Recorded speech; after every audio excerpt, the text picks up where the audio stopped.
रोज एक नई कहानी देखने के लिए चैनल को सब्सक्राइब करें और बेल आइकन दबाना ना भूलें। मंजू नाम की एक लड़की थी जिसका विवाह राजेश नाम के लड़के से होता है। मंजू स्वभाव की बहुत अच्छी थी, लेकिन मंजू को अपनी सास पुष्पा की मांगने की आदत के बारे में कुछ भी पता नहीं था। ऐसे ही एक दिन मंजू अपनी सास पुष्पा के साथ अपने मायके जाती है। तभी वहाँ जाकर पुष्पा कहती है, अरे वाह बहू, शादी के टाइम तो मैं तेरा घर ठीक से नहीं देख पाई थी। इतना काम था, बस उसी में उलझ गई थी। लेकिन तसल्ली से तेरे घर में अब आई हूँ, तो अब थोड़े दिन रुक के ही जाऊंगी। हाँ माँ जी, क्यों नहीं, ये भी आपका ही तो घर है। आराम से रहिए और जो चाहिए हो वो आप मुझसे मांग लेना, मैं आपको लाकर दे दूंगी। माँ ऊपर कमरे में है, इसलिए आपको ऊपर ही जाना पड़ेगा। वो दरअसल उनकी थोड़ी तबीयत खराब है ना, इसलिए। अरे वाह, बहू ने क्या बात बोली है, जो चाहिए हो मांग लेना। मतलब अब मुझे यहाँ से जो भी लेना होगा या मुझे जो भी पसंद आएगा मैं ले सकती हूँ। क्या हुआ माँ जी, आप ठीक तो है ना? आपने मेरी बातों का कोई जवाब नहीं दिया। अरे नहीं बहू, मुझे क्या होगा, मैं तो बिल्कुल ठीक हूँ। अब मैं बस जा रही थी तेरी माँ सुधा से मिलने, वो ऊपर ही बैठी है ना। हाँ माँ जी, माँ ऊपर ही बैठी है। आप ऊपर चलिए, मैं भी ऊपर ही आती हूँ। थोड़ा चाय पानी बनाकर आप सभी के लिए लेकर आती हूँ। इतना कहकर पुष्पा मंजू की माँ सुधा से मिलने ऊपर चली जाती है और तब तक मंजू भी सबके लिए चाय बनाकर ले आती है और कमरे की एक टेबल पर रखते हुए अपनी माँ से कहती है, क्या हुआ माँ, अब तबीयत ठीक है ना आपकी? दवाई तो ले रही हो ना टाइम पर? मेरे जाते ही आपकी तबीयत कैसे खराब हो गई? लगता है आप अपना ध्यान नहीं रख रही हो ठीक से। हाँ बेटी, मेरी तबीयत को क्या होगा, तू तो जानती ही है मेरी तबीयत कभी ठीक कभी खराब रहती ही है। तू बता कैसे आना हुआ, और समदन जी आप कैसी हो? हाँ सुधा जी, सब ठीक है वहाँ। बस बहू का मन था तो आज मैंने कहा आज तेरे साथ मैं भी चलती हूँ। तेरी माँ सुधा से मिले हुए भी बहुत दिन हो गए। क्या बताऊँ सासू माँ मैं आपको, मेरी माँ की यही आदत है, अपना ख्याल नहीं रखती और फिर बीमार पड़ जाती है। पता नहीं कब खत्म होंगी इन दोनों माँ बेटी की बातें। मुझे तो यहाँ बहुत सी चीजें पसंद आ गई हैं। क्या करूँ, मांग लूँ क्या, सुधा या अपनी बहू से? मना तो करेंगी नहीं, क्योंकि मैं तो सास हूँ मंजू की और समधन भी हूँ इस घर की। क्या हुआ माँ जी, आप कहाँ खो गई हैं? एकदम से चुप हो जाती है, कोई बात है क्या? क्या कहूँ बहू, तेरी माँ की ऐसी हालत देखी नहीं जा रही मुझसे, बस इसीलिए थोड़ा सा मन परेशान हो गया। चल मैं नीचे वाले कमरे में जा रही हूँ, तू बैठ यहाँ। ठीक है सासू माँ, आप नीचे जाइए, मैं भी अभी थोड़ी देर में आती हूँ आपके पास। पुष्पा नीचे कमरे में आकर बैठ जाती है और घर की सभी चीजों को देखने लग जाती है। इतने में ही उसकी बहू भी नीचे अपनी सास के पास आती है और कहती है, क्या हुआ माँ जी, आपको कुछ चाहिए क्या? अगर तू पूछ ही रही है तो मुझे यहाँ पर बहुत सी चीजें पसंद आई है, क्या मैं ले सकती हूँ? माँ जी आपको क्या चाहिए? बहू, अभी जिस कप में तू चाय लेके आई थी ना, मुझे वो कप बहुत सुंदर और महंगा लग रहा था। और जो साड़ी तेरी माँ ने पहनी हुई है मुझे वो भी बहुत पसंद आई है। एक काम कर, तू अपनी माँ से बोलकर वो साड़ी और ये कप सेट मुझे दे दे। माँ जी आप ये क्या कह रही हो? मैं ये नहीं कर सकती। और माँ जी ऐसा कप सेट तो घर में रखा हुआ है, तो हम ये लेकर क्यों जाए? और साड़ी तो मेरी माँ ने पहनी हुई है, मैं कैसे मांग सकती हूँ ये सब? पुष्पा अपनी बहू से जिद करने लगती है और ये देखकर मंजू घबरा जाती है कि वो अपनी माँ से कैसे ये सारी चीजें मांगे।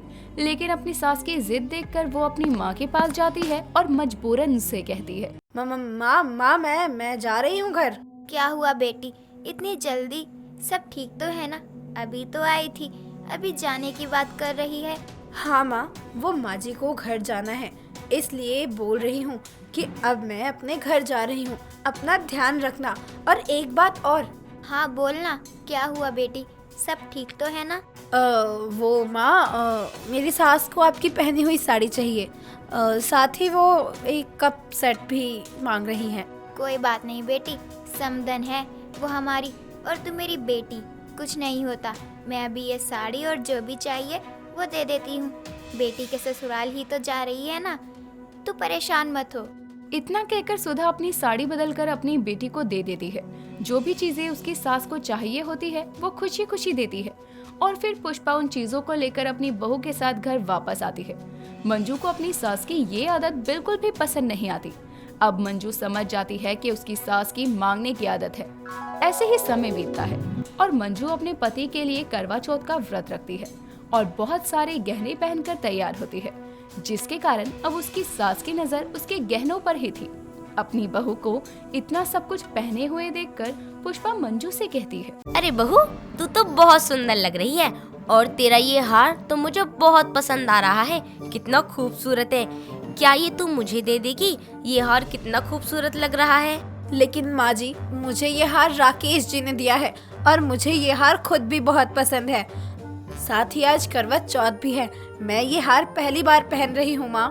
अरे बहू, तो क्या हो गया? राकेश तेरे लिए दोबारा ले आएगा। तू मुझे ये हार दे दे, मुझे ये बहुत पसंद है। और हाँ, ये हार क्या तेरी सास से ज्यादा बढ़कर है जो तू मना कर रही है मुझे? नहीं माँ जी, ये बात नहीं है। मैं तो बस आपको बता रही थी कि मुझे भी ये हार बहुत पसंद है और राकेश जी को भी बहुत पसंद है। पर कोई बात नहीं, अगर आपको पसंद है और आपको चाहिए तो आप ये हार रख लीजिए। मैं आपको दे देती हूँ ये हार। इतना कहकर मंजू अपना हार उतारकर अपनी सास को दे देती है और उसकी सास वो हार लेकर बहुत खुश होती है और उस हार को अपने गले में डाल लेती है। इतनी देर में मंजू का पति राकेश कहता है, कहाँ हो मंजू? अभी तक तैयार नहीं हुई तुम? अभी तो चांद भी निकल गया। कहाँ हो तुम? हाँ हाँ, मैं तैयार हूँ, बस आ रही हूँ। अब मंजू तैयार होकर ऊपर जाती है और उसका पति उसको देखकर कहता है, अरे तुम तैयार हो गई, लेकिन न जाने क्यों कमी सी लग रही है। अच्छा हाँ, अब याद आया, तुमने सब कुछ तो पहन लिया, लेकिन जो हार मैंने तुम्हें दिया वो कहाँ है? वो क्यों नहीं पहना? अच्छा हाँ, वो हार दरअसल माँ जी को बहुत पसंद था और फिर मैंने उस हार को माँ जी को देना ही जरूरी समझा। चलो कोई बात नहीं मंजू, मैं तुम्हें उससे भी अच्छा हार लाकर दे दूंगा। तुम अपना मन छोटा मत करो। वैसे तुम अभी भी कम खूबसूरत नहीं लग रही हो। और तुम्हें बता दूं कि नीचे कमरे में मैंने तुम्हारे लिए एक बहुत खूबसूरत साड़ी लेके रखी हुई है। वो तुम्हारे करवा चौथ का तोहफा है मेरी तरफ से। क्या सच में आप मेरे लिए तोहफा लेकर आए हो? वो भी साड़ी? मुझे देखनी है कहाँ रखी है वो साड़ी, मुझे दिखाइए ना प्लीज। चलिए आप बताइए मुझे कहाँ रखी है वो साड़ी मेरे लिए। इतना कहकर राकेश उसे लेकर अपने कमरे में आ जाता है और देखता है कि जो साड़ी उसने अपने कमरे में रखी हुई थी वो कमरे में नहीं है। फिर वो साड़ी को ढूंढते ढूंढते अपनी माँ को आवाज देते हुए कहता है, माँ कहाँ हो आप? मैंने यहाँ एक साड़ी रखी थी, आपने देखी है क्या? वो साड़ी कहाँ है? अभी थोड़ी देर पहले मैंने यहाँ रखी थी, अब नीचे आके देख रहा हूँ तो यहाँ है ही नहीं। कौन सी साड़ी बेटा? मुझे तो समझ ही नहीं आ रहा है कि तू कौन सी साड़ी की बात कर रहा है। माँ लाल कलर की साड़ी थी वो, और वो यहीं थी। अच्छा बेटा, तू उस लाल साड़ी की बात कर रहा है? वो जो साड़ी मैंने अपने पास रख ली, मुझे वो साड़ी बहुत पसंद आ रही थी तो मैंने रख ली। क्या मैं वो साड़ी रख लूं बेटा? ठीक है माँ जी, आप ही रख लीजिए इस साड़ी को। और वैसे भी आपको जो साड़ी पसंद आ जाती है वो तो आप मांग ही लेती हैं। तो एक काम कीजिए, आपको ये साड़ी भी पसंद आ गई है तो अब आप इसको भी रख लीजिए, मुझे नहीं चाहिए। वैसे भी आपको सब चीज पसंद आ जाती है मेरी लाई हुई, तो अब आप ही इसे रखिए। ये क्या तरीका है माँ से बात करने का?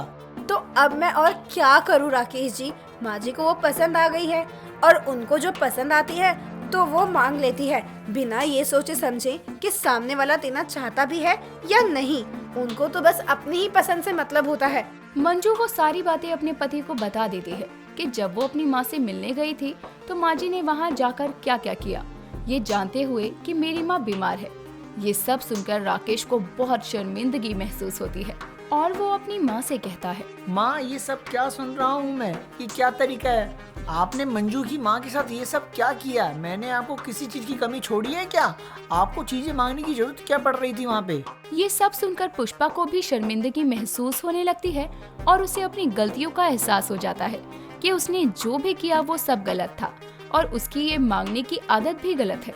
अब वो अपने आप में सुधार लाती है और ठीक से रहने लगती है। सुरेश अपनी बड़ी बहू बीना के सामने खाना रखकर उससे बोलता है, बहू तू ये खाना खा ले, नहीं तो आज भी तुझे भरपेट खाने को नहीं मिलेगा। नहीं बाबूजी, ये मैंने आपको खाने के लिए दिया है। अपने ससुर की तू इतनी सी बात नहीं मानेगी?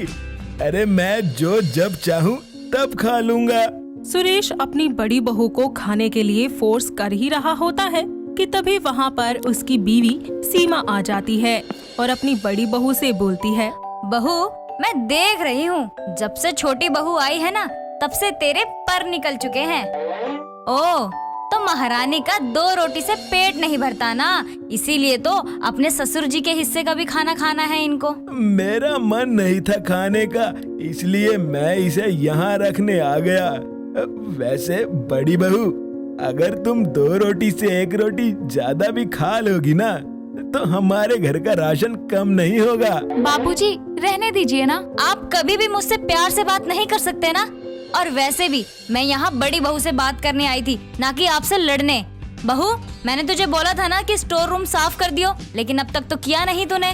सीमा अपनी बड़ी बहू को बहुत भला बुरा सुनाकर वहाँ से चली जाती है और कुछ ही देर के बाद उसकी छोटी बहू बबीता उसके पास आकर उससे बोलती है, माँ जी, सुबह से पूरे घर में घूम घूम कर चिल्लाते हुए आपके पैर और गला दर्द कर रहे होंगे।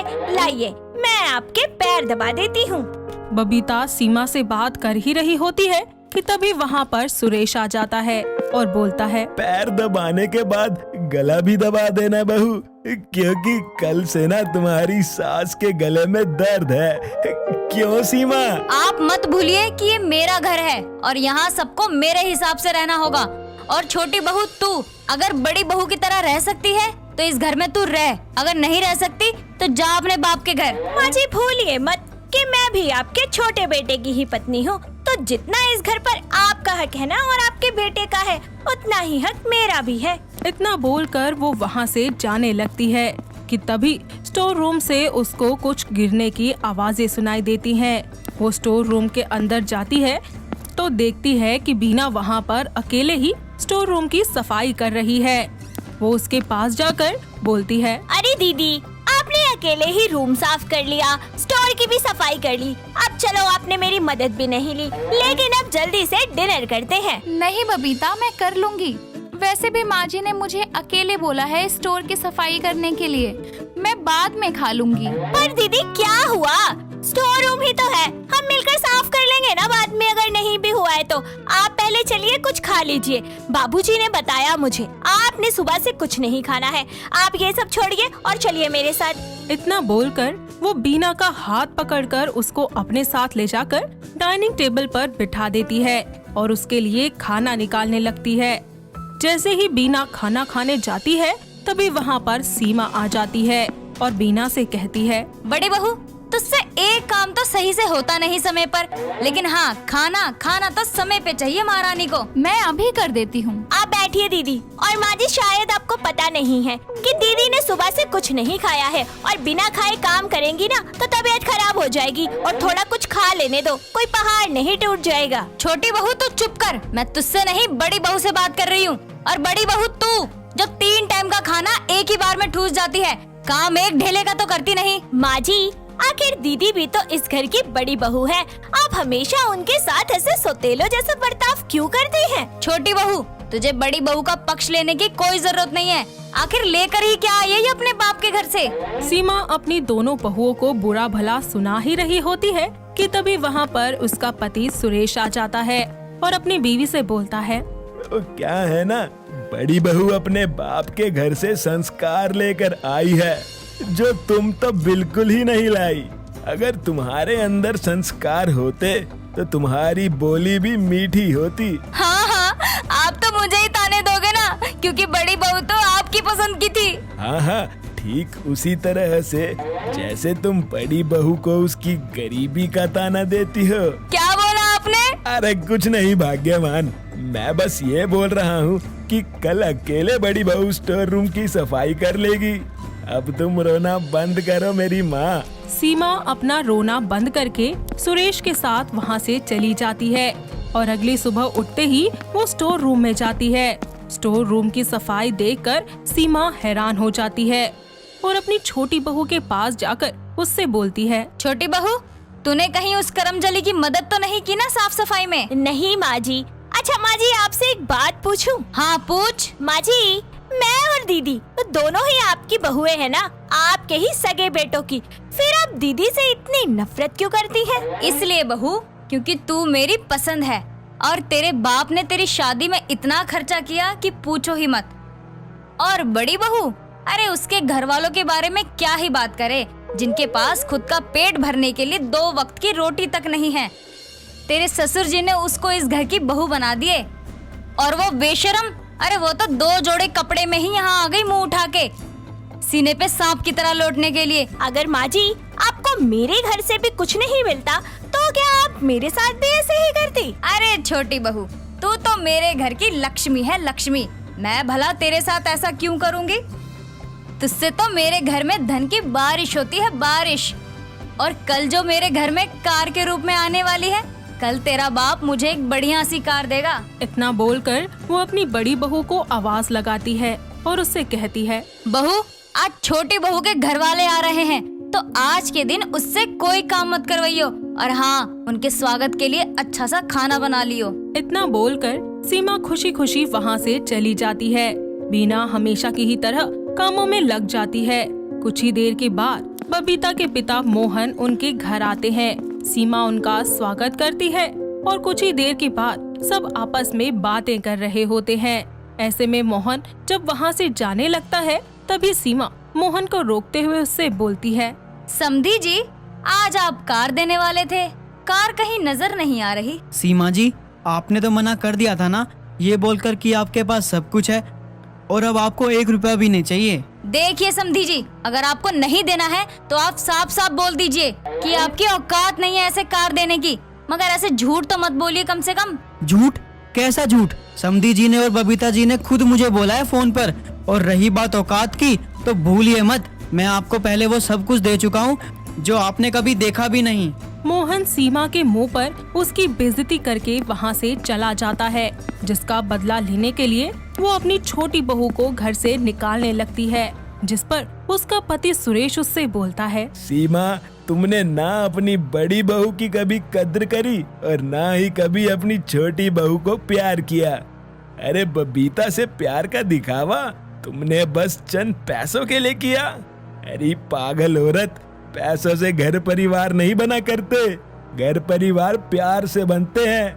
अरे तुम्हें तो खुश होना चाहिए जो तुम्हें इतनी अच्छी बहुएं मिली, जिनको पता है कि घर को कैसे जोड़कर रखें। माँ जी, आपने कभी मुझे एक बहू की तरह मान सम्मान दिया ही नहीं, पर आज भी मैं आपकी बहुत इज्जत करती हूँ। बस आप बबीता को घर से मत निकालिए, आप जो बोलेंगी इस घर में वही होगा। नहीं दीदी, बहुत हो गया। माँ जी को जो करना था उन्होंने सब कर लिया, और माँ जी मुझे इस घर से निकालेंगी? अरे मैं खुद ये घर छोड़कर चली जाऊंगी, और जब तक आप आएंगी नहीं ना मुझे लेने और मेरी बातों का जवाब देने, तब तक मैं इस घर में वापस नहीं आऊंगी। तुम अकेले नहीं जाओगी बबीता, मैं भी तुम्हारे साथ जाऊंगी। सबकी बातें सुनकर सीमा को अपनी गलतियों का पछतावा होता है और उसे समझ आ जाता है कि एक साथ रहने में ही हमें दुनिया की सारी खुशियाँ मिल सकती हैं। और वो अपनी दोनों बहुओं को रोककर उनसे हाथ जोड़कर माफी मांगती है। बीना और बबीता भी उसे खुशी खुशी माफ कर देती हैं और अपने परिवार के साथ एक बार फिर से नई शुरुआत करती हैं। दोस्तों, अगर आपको ये कहानी पसंद आई तो इसे लाइक करें, शेयर करें और कमेंट करके बताएं कि कहानी में आपको सबसे अच्छा क्या लगा।